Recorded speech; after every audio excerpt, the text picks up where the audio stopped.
சிவகார்த்திகேயன் சமீபத்தில் நடித்து வெளியான மதராசி திரைப்படம் ஒரு கலவையான விமர்சனங்களை பெறுது. உங்களுடைய பார்வையில் அந்த படம் எப்படி இருந்துச்சு? அந்த படத்தோட பாக்ஸ் ஆஃபீஸ் என்ன? இல்ல, என்னை பொறுத்த வரைக்கும் அந்த படம் வந்து ஒரு பெரிய ஏமாற்றம் தான். என்னன்னா, முருகதாஸ் வந்து ஒரு மிகப்பெரிய இயக்குனர், பல வெற்றி படங்களை கொடுத்தவர். இன்னும் சொல்ல போனா அவருடைய கமர்ஷியல் படங்களே பாத்தீங்கன்னா அவ்வளவு பிரமாதமா இருக்கும். அதுக்கு பெரிய உதாரணம் வந்து துப்பாக்கி தான். இன்னும் சொல்ல போனா ஒரு ரமணாவும் சொல்லலாம்.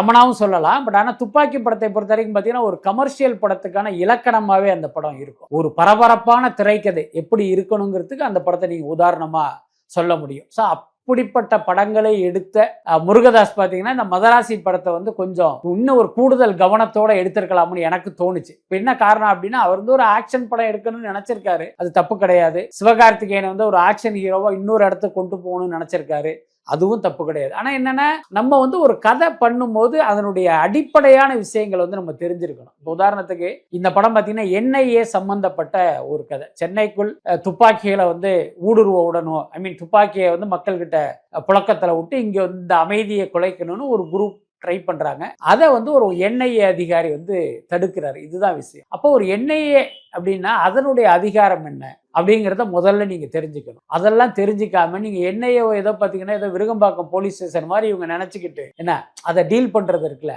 அதுலயே பார்த்தீங்கன்னா அதனுடைய நம்பகத்தன்மை போயிடுச்சு. இன்னொன்னு, அவ்வளோ பெரிய உழைப்பை போட்டிருக்காங்க, ஆனால் ஒரு பேஸ் ரொம்ப வீக்கா இருக்கிறதுனால அதை வந்து நம்மளால ஏற்க முடியல. அதுக்கப்புறம் ஒரு NIA செய்ய வேண்டிய ஒரு ஆப்ரேஷனை ரோட்ல போற ஒருத்தனை கூப்பிட்டு இவன் தான் தற்கொலை பண்ணிக்க நினைக்கிறான், அதனால இந்த வேலை இவன் செய்யட்டும்னு கொடுக்கறதெல்லாம் இருக்குல்ல, அது சினிமாவில் மட்டுமே நடக்கிற ஒரு விஷயம். ஆனால் இந்த மாதிரியான விஷயங்கள்லாம் ஒரு உறுத்தலா தான் இருந்தது.